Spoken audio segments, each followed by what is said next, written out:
A few days ago, I told my students I was going to be giving a TED Talk, and they had two responses. The first was, that is super cool, right? So would you agree? Super cool, right? Woo, yeah! And so I went from being kind of the geeky professor to still being a geeky professor, but being able to do something really cool. The second reaction was, we want our voices to be heard. And so what I did was, I just asked them for a minute and a half just to take out a sheet of paper. And I said, I want you to write down something, you know, if there is anything that you would change about the way your parents communicated when you were growing up. And the second question I said was, I want you to also think about something that you appreciate about the way they communicated with you or with each other growing up. And this was one of the responses. I mean, keep in mind, this was written in a minute and a half. My parents never got a divorce, but I always wished they had. Even when they were both cheating on one another to get back at each other, or when child services got involved, or when all the friends and family encouraged them to end it, they still held on. Now I'm 19 and scared to believe that anything lasts forever. Every relationship I go into, I constantly remind myself that in a month, or a year, or whatever, I'll lose them. I wish my parents had just ended it back when me and my brothers were little, that they hadn't made me feel like their love-hate relationship with each other was more important than us. However, they always reminded us that we were loved and that we mattered, forever and always. And we still stayed strong when it really mattered. I love them both. Now imagine, you know, and this was anonymous, so collecting these and then kind of sifting through them after class and seeing that. You know, and then I kept sifting through thinking, you know, and there were a bunch of them. There were really, really sad cases. The majority were super positive. Let's keep that in mind. You know, but it really made me think as a professor, you know, looking across at my students, I was kind of dumbfounded because we talked about divorce and conflict for like a class period and a half. Not once did it ever occur to me that a student was feeling that inside. And I think a lot of parents face a similar situation where they look at their child and they think their child is okay, and most children are. But inside, they might be feeling something very different, and they don't talk about it, and so parents just don't know. So today, I want to give children of divorce a voice. So like I said, I don't have any fancy PowerPoint slides, I just have their voices, and some research thrown in. In particular, I want you to see divorce through the eyes of the adolescents and young adults who've experienced it. And I often get asked the question, so what impact does divorce have on children? And my answer is always, it depends. It depends upon a host of complex circumstances and situations, and children really vary in terms of how they respond to divorce. Some children actually fare a lot better if they're removed from a really conflicted, turbulent environment. And other children fare really poorly. And then other children aren't affected at all. Divorce does have, for most children, a short-term impact. Most children of divorce suffer from lower self-esteem, anxiety, depression, less quality contact with their parents, their standard of living decreases. And a lot of times, you know, these short-term effects actually linger into adulthood and have long-term effects. You know, some children continue to have psychological difficulties. Children of divorce, on average, tend to have less satisfied relationships with their parents later in life. They have more difficulty in their romantic relationships, and they're much more likely to get divorced themselves. And at this point in the lecture, the children who are from divorced families, the students, want to get out and walk out. Because it's like, great, I'm screwed. Is there hope? And yes, there is. Because research actually shows that the differences, or the effect sizes, between children of divorce and children of parents who stay married are very small. Primarily because there's a lot of variance in how children respond to divorce. But what's really interesting, Paul Amato, who's a sociologist and one of my mentors, actually showed that these effect sizes, actually these differences, might be getting bigger, not smaller. He did a meta-analysis where he looked at hundreds of studies from the children whose parents were divorced in the 70s and 80s and 90s. And it was really high, the effect of divorce on children in the 70s, decreased in the 80s, and increased in the 90s again. So it's kind of perplexing. Divorce is common. It's less stigmatized. So why would the differences between children of divorced and non-divorced families be increasing? And Palamato, one of his suggestions was, well, maybe it's because the reasons for divorce are different than they used to be. When people got divorced in the 1970s, it was because there was a really bad marriage, right? Adultery, all these other things, and they really needed to get out of it. Today, people are getting divorced for personal happiness. And that could really bother children, right? That's not enough. People are getting divorced too easily. When I ask my students, well, what do you think? They actually argue it's because children are closer to their parents now than they ever have been. When I think about my generation, and I just turned 40, I'm going to admit it on the web. Woo, just turned 40, right? But I think my generation and older, we talk to our parents on a Sunday night once a week, and that's good. Good kids. And we say hi and, have good relationships.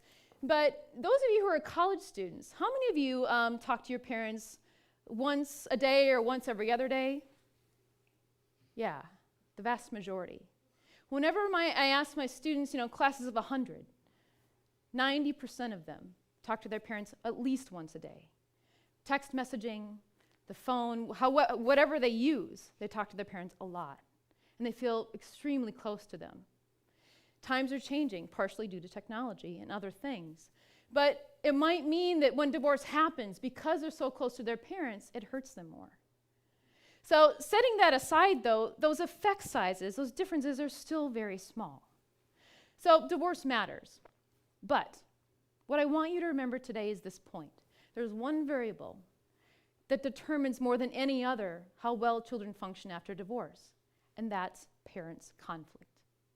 I would say that the most profound finding on divorce in the past 4 decades is that parents' conflict is more important than divorce per se in predicting how well children function.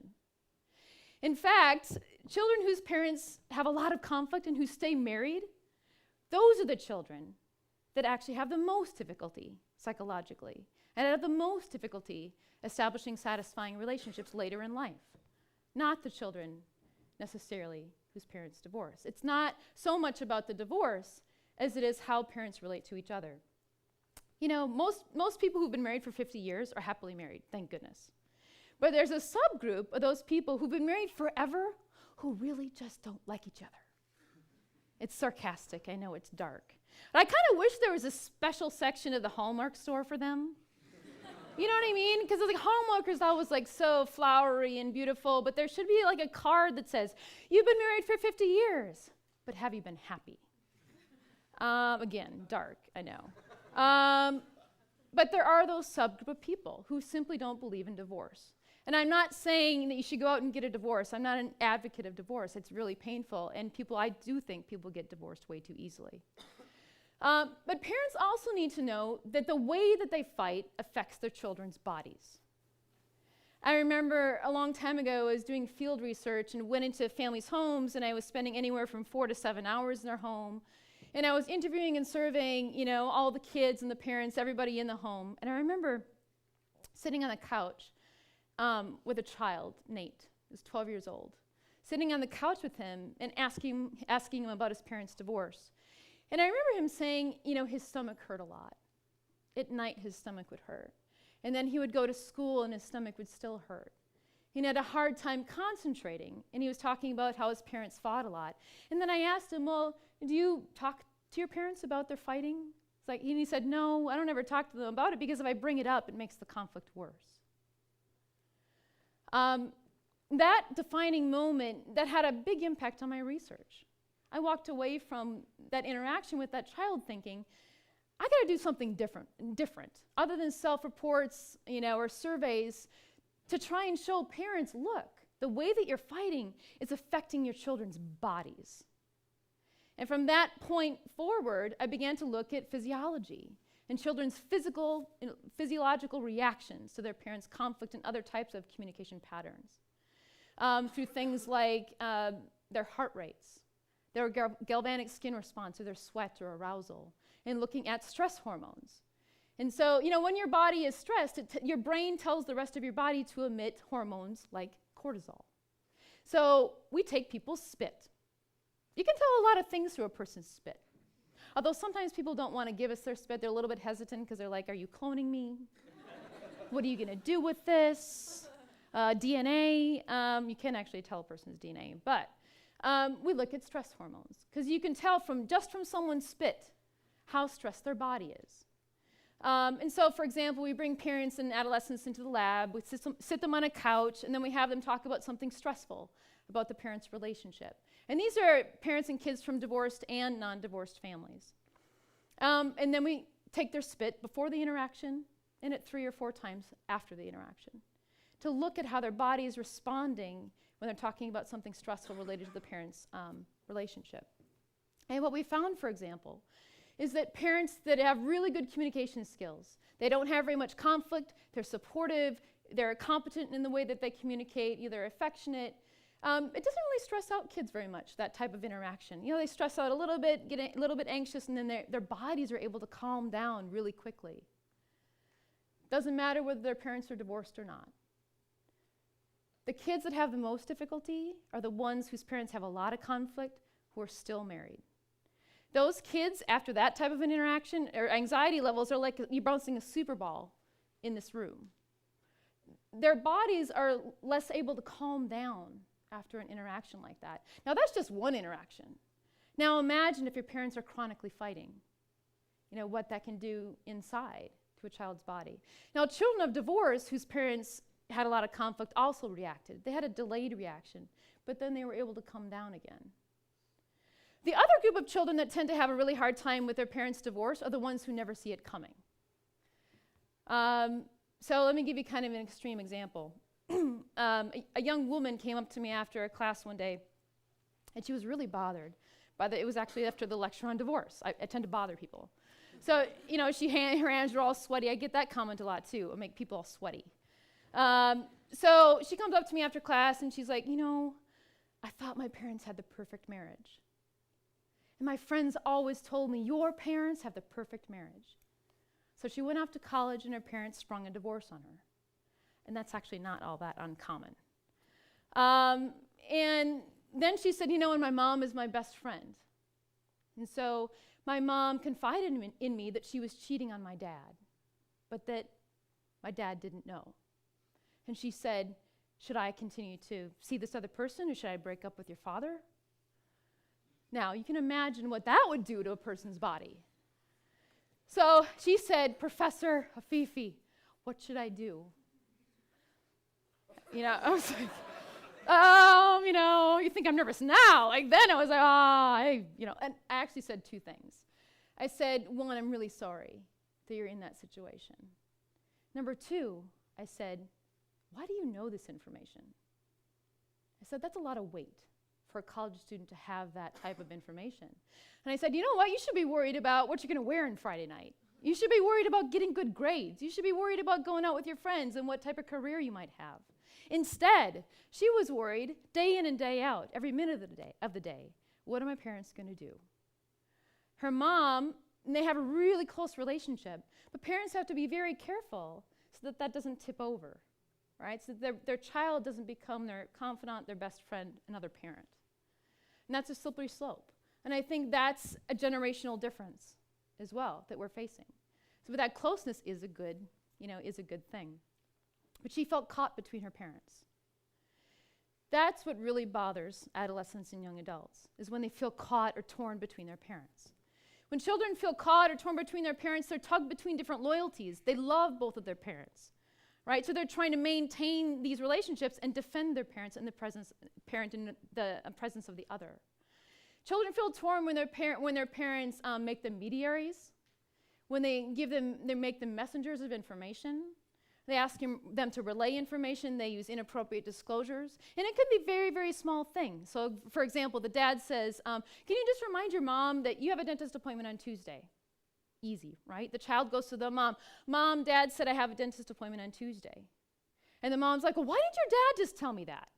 Like, why doesn't your father ever talk to me? You tell your father he needs to talk to me more. It was a simple task. Turns into a child feeling caught. Unfortunately, when children feel caught, what they tend to do, because it creates dissonance, anxiety in their brains, right? So, but unfortunately, the way that they settle that dissonance is by forming an alliance with one parent against the other. And they don't mean to do it. It's just easier. Unfortunately, so they might maintain a really close relationship with one parent, but they lose the connection with the other. I don't know how many quotes I got from students in these classes that said, because of that one thing, I lost a relationship with my mom or dad for 3 years. And it's never been the same. So how else do children respond when they feel caught? They avoid. They don't want to talk about it, right? So when they avoid, the parents don't realize it exists very much. So they keep on talking, right? And the child keeps on avoiding. So it's a vicious cycle. Sometimes the second reaction that they have is they become aggressive, right? They mimic their parents' conflict in return. The third thing they do is they directly confront their parents and say, look, like you need to keep me out of this. And that actually is the most effective for them. But they have to say it numerous times. But that only comes with age, because we tell our children, don't talk back to your parents, right? So they're not going to talk back to their parents usually. But as they age, they increase in their competence and their ability to, or they gain efficacy. They think they now have the ability to tell their parents, like, look, don't put me in the middle of it. So I wanted to end on a positive note, because I said I would. What can parents do? That's the big question. And I felt this talk today was really important because I want to give parents efficacy. What can they do? How can I feel like I can do something so that my children don't get put in the middle? You know, I think parents feel very frustrated because they feel like they can control their own actions, but they can't control the bad behavior of the other parent. Well, the first thing you need to do is, if you can cooperate, try and create rules between each other for how you're going to communicate to each other and to your children.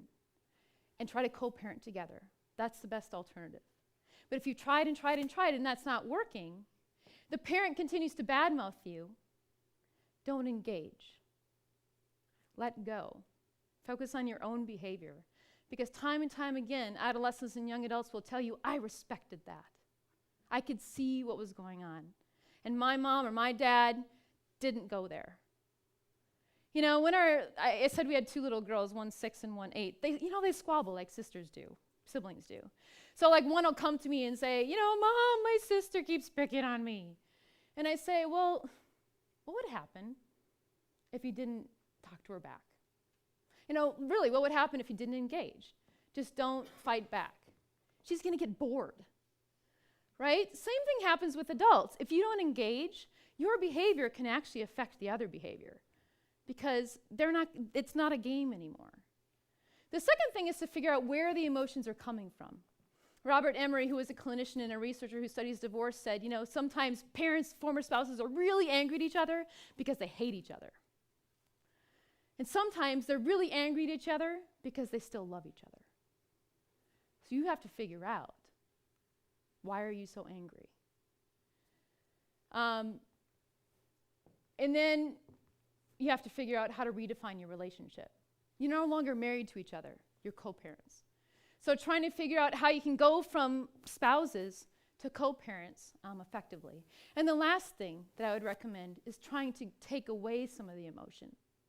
In conflict in general, people tend to say the worst things that they regret when they're highly emotional. Highly angry, highly sad. So try and diffuse some of the emotions. Something very simple, for example, is to email the parent instead of talking to them face-to-face so much or via the phone. Email has its own issues, but it does tend to diffuse emotion. And the last and final point that I wanted to make to parents, the most important thing you can do is to listen to your child's voice. They may not say anything, but try and put yourself in your child's shoes and think of the long-term impact that this would have, and listen to their inner voice. Thank you.